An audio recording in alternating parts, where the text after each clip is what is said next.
मोदी हे ट्रम्प आणि इस्रायलचे पंतप्रधान नेतन्याहू यांचे फार जवळचे मित्र आहेत. एकमेकांना मिठ्या मारताना आम्ही काल त्यांना पाहिलं इस्रायलला.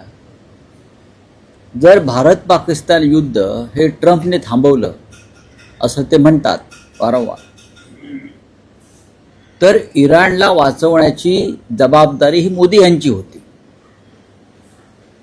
हे युद्ध थांबवण्याची क्षमता मोदींमध्ये आहे असं त्यांच्या समर्थकांना वाटतं.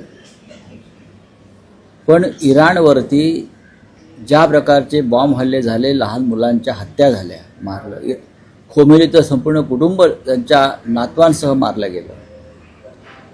भारताचं परराष्ट्र धोरण, भारताचं नेतृत्व काय करत होतं?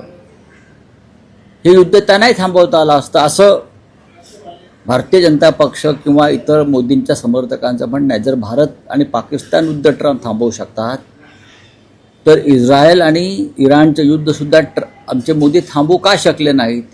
याचं उत्तर भारतीय जनता पक्षानं, सरकारनं द्यावं अशी आमच्या सगळ्यांची अपेक्षा आणि